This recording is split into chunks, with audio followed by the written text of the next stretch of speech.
Hôm nay mình cùng bàn về bộ phim kinh dị Nhật Bản. Theo góc nhìn thứ nhất, kiểu FPS này thì là có thể nhiều anh em cũng thắc mắc giống mình. Rõ ràng đây không phải phim Âu Mỹ, sao lại đặt cái tên kỳ vậy? FPS ở đây nghĩa là gì cơ chứ? Thì mình cũng tò mò thật, đã tranh thủ tìm hiểu trước rồi. FPS là viết tắt của First Person Shooter, bắn súng góc nhìn thứ nhất. Nhưng mà xem xong phim rồi, mình phát hiện ra phim này chẳng có cảnh bắn súng nào cả, không có đánh nhau hay gì cả. Sau khi xem xong, mình ngồi phân tích kỹ lại anh em ơi, và mình rút ra một kết luận. Đạo diễn có lẽ đang mượn khái niệm góc nhìn thứ nhất, tức là ống kính chủ quan. Toàn bộ phim dùng đôi mắt nhân vật chính để nhìn thế giới, tức là những gì bạn thấy chính là những gì nhân vật chính thấy. Ý chang kiểu chơi PUBG hay Cosplay ấy mà. Thôi mình cũng không chắc mình phân tích đúng không nữa. Anh em nào biết thì để lại bình luận xuống dưới nhé. Thôi bây giờ vào chính phim luôn nào. Đầu phim, nhân vật nữ chính này, mình cũng không biết là diễn viên Nhật nào đóng vai này, thôi cứ gọi cô ấy là Ui đi. Nhưng mà không phải Ui nổi tiếng kia nhé. Cô Ui này từ nhỏ tới lớn sống mà ức chế lắm. Lý do là thế này, mẹ cô là kiểu người muốn kiểm soát tất cả mọi thứ, ăn gì mặc gì ở đâu đi đâu, đến công việc chuyện lấy chồng, cái gì bà ấy cũng phải xía vô, tức là mày phải làm theo ý tao, chỉ cần mày có nửa phần phản kháng thì cái tát bốp bốp nó cứ thế mà bay tới. Lâu dần bị ép như vậy, tính cách trở nên nhạy cảm yếu đuối, suốt ngày lo lắng bất an, chỉ cần nhận điện thoại của mẹ là run cả người, tim đập loạn, thậm chí phải uống thuốc mới ổn định lại được, nặng đến mức đó luôn. Để thoát khỏi cái nhà ngột ngạt đó, cô cắn răng đưa ra một quyết định táo bạo, âm thầm xin xuất ngũ mà không nói với mẹ. Thế thì cô làm nghề gì? Cô là thành viên của lực lượng tự vệ Nhật Bản, tức là quân nhân ấy. Sau khi âm thầm xuất ngũ, một mình lên Tokyo, nghĩ rằng ở thành phố xa lạ này sẽ được sống yên tĩnh một lần. Lần này không ai quản được mình nữa, không ai ràng buộc mình nữa. Nhưng mà lý tưởng thì đẹp, thực tế thì phũ. Mới lên Tokyo mà túi tiền còn rạch hơn cả mặt. Xuất ngũ trước hạn rồi thì người ta không thể nào trả trợ cấp xuất ngũ cho mày được, vì mày tự nguyện bỏ đi mà. Việc làm thì chưa có, trong túi cũng chẳng còn bao nhiêu tiền. Vậy thì không phải mình chọn nhà nữa rồi, mà nhà nó chọn mình. Vậy nên nuôi thuê nhà chỉ có một yêu cầu duy nhất, rẻ, càng rẻ càng. Môi giới nghe xong ngân sách, không những không khó dễ gì mà mắt sáng lên nhiệt tình hẳn, lập tức giới thiệu một căn chung cư trắng tinh như kén tằm vậy. Nói là gần như không mất tiền thì hơi quá, nhưng cũng xấp xỉ, một tháng chỉ hơn 100.000 yên, lại ở ngay trung tâm Tokyo, tầng 4 của một tòa chung cư, căn 404, xuống dưới là thẳng ga tàu điện ngầm. Nội thất bên trong thì hoàn toàn sạch sẽ gọn gàng cực kỳ, cửa sổ kính từ sàn đến trần rộng mênh mông, đồ đạc điện máy đầy đủ hết, cơ bản là xách vali vào ở được luôn. Ánh sáng và ban công thì tuyệt vời không chê vào đâu được. Cái nhà này mà đi đâu tìm lại được, nói thật không phóng đại, đừng nói ở Tokyo, ngay cả ở vùng Đông Bắc cũng phải 2.000 tệ một tháng chứ chẳng ít. Nhưng Huy không ngốc đâu, câu nói xưa kia nói rồi, chuyện bất thường ắt có yêu quái. Cô hỏi thẳng tên môi giới ngay tại chỗ, anh ơi nói thật nào, căn này có người chết ở đây không? Có phải nhà hung không? Hay là anh muốn lấy gì ở em? Anh cứ nói thẳng đi được. Môi giới bảo không liên quan gì nhé em ơi, nhà hoàn toàn không có vấn đề gì cả, chỉ là người thuê trước nợ cờ bạc đầm đìa, không đóng được tiền nhà nên bỏ trốn. Chủ nhà thì đang ở tỉnh xa, căn nhà cứ để không mãi cũng phí, thế nên cho thuê giá rẻ thôi. Đang nói chuyện thì tên môi giới có điện thoại gọi đến, vội vã chạy ra ngoài nghe, để cô một mình trong phòng. Louis nhìn căn phòng này càng nhìn càng ưng, nhìn thích thật nhưng trong lòng vẫn còn chút gì đó, trong lòng vẫn cứ lấn cấn không yên. Dù sao thì cách giá thị trường quá xa rồi. Sau khi môi giới đi rồi, cô cứ đi lòng vòng trong phòng nhìn hết chỗ này chỗ kia, định kiểm tra thêm một lần nữa. Lúc này cô nghe thấy trong phòng tắm như có tiếng động, như kiểu có người ở trong đó vậy.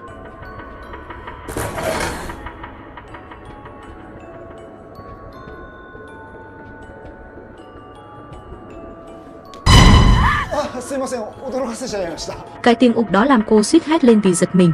Hóa ra là tên môi giới, hỏi hôm nay có thể chốt không, dưới này còn mấy nhóm khách đang chờ muốn xem nhà. Nếu hôm nay em không chốt, anh cho người ta thuê ngay, lúc đó đừng trách anh không giữ cho nhé. Thế là Ui nhĩ, không chốt ngay là mất nhà, biết đi đâu tìm lại được cái nhà vừa rẻ vừa đẹp như thế này nữa. Vậy là cô chốt luôn cả nó. Sau khi môi giới đi rồi, cô đi vòng quanh một lượt thì bỗng thấy tên môi giới bỏ quên một quyển hồ sơ của chủ nhà và người thuê, để quên lại trong phòng. Cái sơ suất nhỏ này liền để lộ ra tất cả.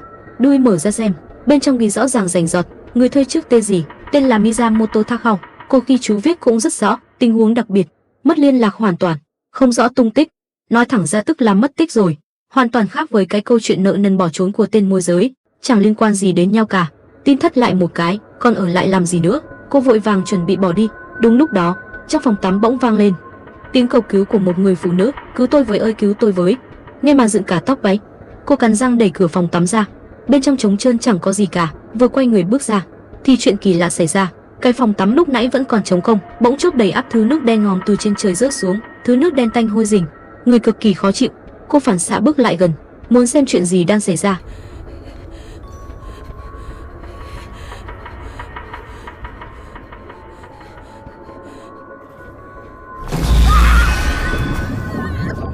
Không biết ngất đi bao lâu thì Uy tỉnh lại, nhưng sau khi tỉnh dậy, trước mắt hoàn toàn không phải phòng 404 nữa rồi, mà là một căn nhà hoang, tan tạ sơ xác, tường chóc lở từ phía, không khí ngột ngạt khó thở, tối om không một chút ánh sáng, điện thoại thì tắt nguồn rồi, bấm thế nào cũng không lên.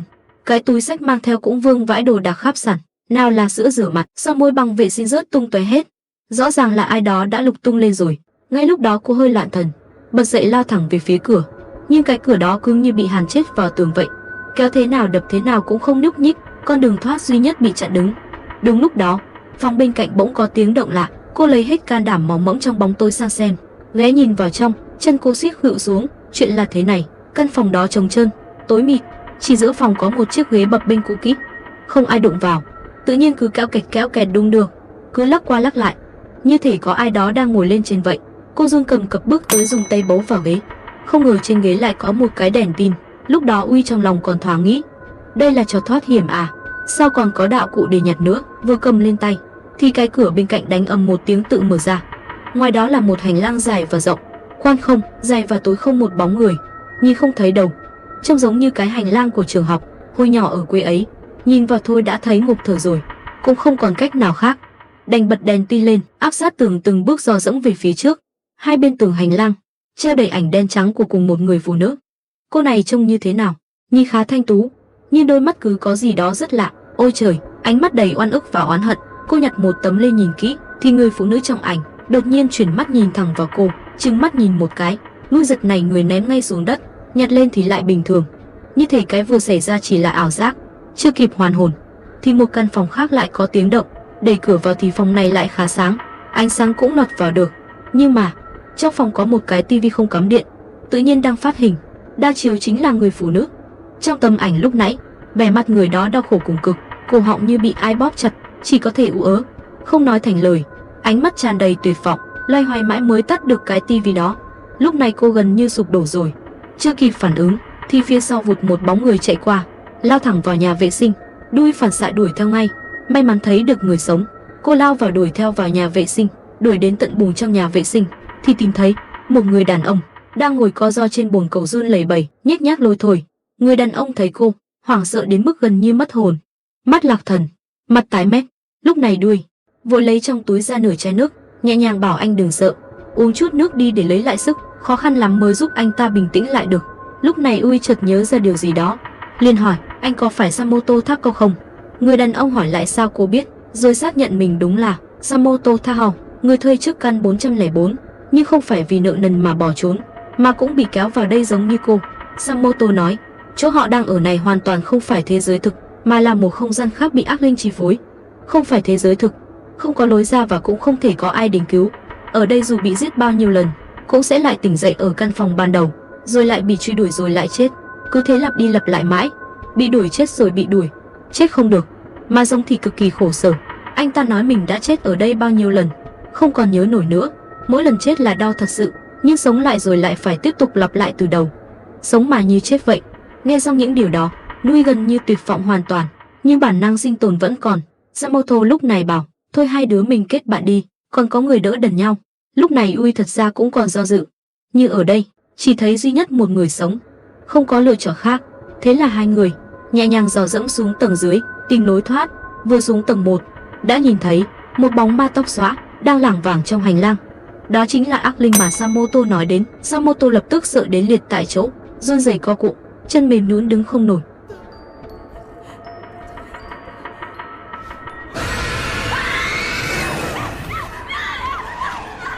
Đuôi nhân cơ hội đó lao thẳng về phía cửa chính, nhưng cửa chính cũng y chang như bị ai đó khóa chặt từ bên ngoài. Cô kéo mạnh đến mức nào cũng không được, không thể mở ra. Tia hy vọng cuối cùng cũng tắt ngấm. Quay đầu nhìn lại Samoto, Samoto đã bị ác linh giết cổ rồi. Nghe tiếng rắc một cái xương gãy, Samoto ngã xuống không còn cử động. Đuôi sợ đến mức khản cổ hét lên quay người bỏ chạy, vừa chạy vừa ngoái đầu nhìn lại. Ơi trời đừng đuổi nữa. Cuối cùng chạy đến đâu? Chạy đến hành lang thấy một cái tủ, cô trốn vào trong đó, không dám thở mạnh, sợ bị phát hiện. Nấp trong đó có đến nửa tiếng, chắc chắn bên ngoài không còn động tĩnh gì cô mới dám bước ra. Vừa mới ra khỏi tủ thì thấy trên tủ xếp xác của Samoto bị quấn chặt bằng túi nhựa kín mít, mặt tím bầm hết rồi, chết trông thê thảm lắm. Cô ngơ ngẩn không hiểu, lúc nãy vừa bị bóp cổ gãy xương rồi đó, sao lại có thêm xác chết bị ngàn nữa. Thôi kệ không quan tâm nữa, cứ chạy đã. Cứ chạy thì vừa lên tầng 2 lại đụng đầu Samoto mà vừa mới chết, đột ngột xông ra từ góc cầu thang, tóm lấy cô kéo vào phòng rồi khóa chặt cửa lại. Samoto bảo cô đừng la hét, căn phòng này là nơi an toàn duy nhất, ác linh không vào được. Anh ta vừa chết rồi lại sống, sống rồi lại chết, vừa nói với cô rồi mà cô không tin. Đó chính là quy luật của nơi này. Nhưng lúc này, Samoto vừa nói thì sắc mặt bắt đầu thay đổi, biến thành cái vẻ dâm đãng bệnh hoạn đáng sợ.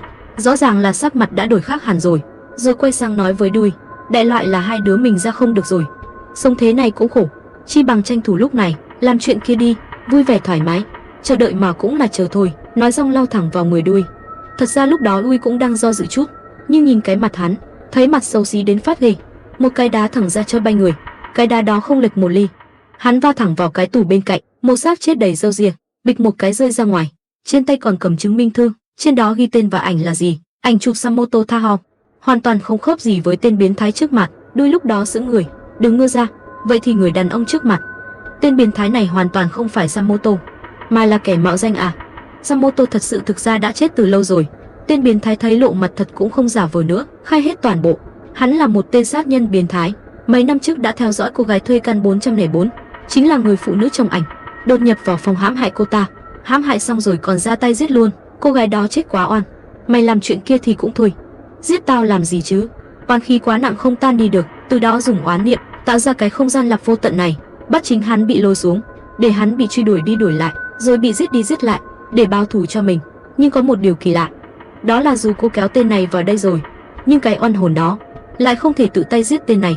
Tức là trong không gian này, cô ấy không thể giết hắn trực tiếp được, phải kéo những người thuê phòng 404 về sau, tức là người từ thế giới thực xuống đây, nhờ tay người ngoài mới có thể tiêu diệt tên biến thái đó. Nói cách khác, mỗi người thuê phòng bị kéo xuống đều là quân cờ để cô ấy báo thù. Samoto thật sự trước đó đã bị kéo xuống rồi, nhưng anh ta tuy râu ria xồm xoàm, trông cũng bự con, nhưng mà gan chuột quá, không dám phản kháng gì cả. Cuối cùng bị tên biến thái hành hạ đủ kiểu, rồi giết chết. Tên biến thái để bảo toàn mạng sống đã mạo danh Samoto để lừa những người đến sau, vừa tránh được oan hồn, vừa thỏa mãn những nhu cầu tâm lý và sinh lý của mình. Sự thật đã rõ, tên biến thái lại sống lên, nhưng ngươi lần này khác rồi. Cô đã từng làm gì, anh em nhớ không? Cô từng là lính tự vệ, đã được huấn luyện bài bản, có kỹ năng chiến đấu. Đừng thấy cô là nữ mà coi thường, khi bản năng sinh tồn bùng phát, chiến đấu lực kinh người. Cô nhặt gương trên sàn đập vỡ, quật thẳng vào đầu tên biến thái. Lúc hắn đao đổ xuống, lui ra tay cũng khá tàn nhẫn, nhặt sợi cáp điện cuốn chặt quanh cổ hắn, siết đến khi hắn tắt thở hoàn toàn. Nhưng sợ hắn lại sống lại, cô cầm thêm cái tua vít, phốc một cái cắm thẳng vào đầu hắn, đảm bảo hắn không bao giờ tỉnh lại được. Dứt khoát và quyết đoán, giết xong tên biến thái. Đuôi bước ra khỏi căn phòng đó thì thấy oan hồn luôn rượt đuổi cô đã trở về hình dạng ban đầu, dịu dàng thanh tú, giống đúng như trong ảnh, đang ngồi trên chiếc ghế bập bênh ung dung nhẹ nhàng, và còn chỉ cho Uy hướng ra lối thoát. Đuôi đi theo hướng đó bước ra cửa lớn. Lần này cửa click một tiếng mở ra ngay, một luồng ánh sáng trắng chói loa lóe lên. Cô tỉnh dậy, lại đang nằm trong bồn tắm căn 404. Những gì vừa trải qua như thể chỉ là một cơn ác mộng vừa qua. Lúc này tên môi giới hớt hải chạy vào, trông vẻ khá ngại ngùng, rồi bảo căn này thuê không được rồi. Chuyện là thế nào? Cảnh sát vừa tìm thấy ở gần khu chung cư, xác của hai người thuê trước đã mất tích. Trắng ra rồi, phải điều tra lấy chứng cứ này nào, nên cho thuê không được nữa rồi. Đuôi không nói một lời, bình thản gật đầu đồng ý, không hề sợ hãi gì cả. Đúng lúc này mẹ lại gọi điện đến, giọng cô lần này không run nữa, cũng không còn yếu đuối, thậm chí bình thản đến mức đáng sợ. Mẹ hỏi mày đang ở đâu đấy, con danh con, không xin phép tao mày dám tự ý xuất ngũ, cưng cánh lắm rồi hả? Làm gì đó mà. Nhưng Nguy giọng bình thản cực kỳ, nói thẳng luôn, con ở đâu là việc của con, mẹ không có quyền quản. Nghe chưa, lần này con sống vì bản thân con, không ai quản được con. Mẹ là cái thứ gì mà đòi kiểm soát con? Nói thật là khá mạnh tay. Nhưng ngay khi cô quay người bước đi, khóe mắt thoáng thấy gương trên tường. Trong gương Nguy thật sự mặt đầy đau khổ, há miệng to hét không thành tiếng về phía cô. Cứu con với, cứu con với. Cứ kêu cứu mãi như vậy. Chuyện gì vậy?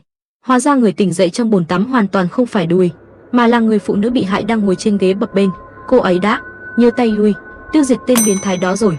Báo thù xong nhưng thật ra không thải Uy đi, mà đã cướp lấy thân xác của cô, mang danh tính của Uy quay trở lại thế giới thực, coi như là sống lại rồi. Còn Uy thật sự, linh hồn đã bị giam cầm trong gương, mắc kẹt trong cái không gian lạc vô tận đó, trở thành mồi nhử mới. Và rồi, cô ấy lại thay vào vai người phụ nữ bị hại, chờ đợi người thuê tiếp theo của căn 404 để mở ra một phòng lặp mới.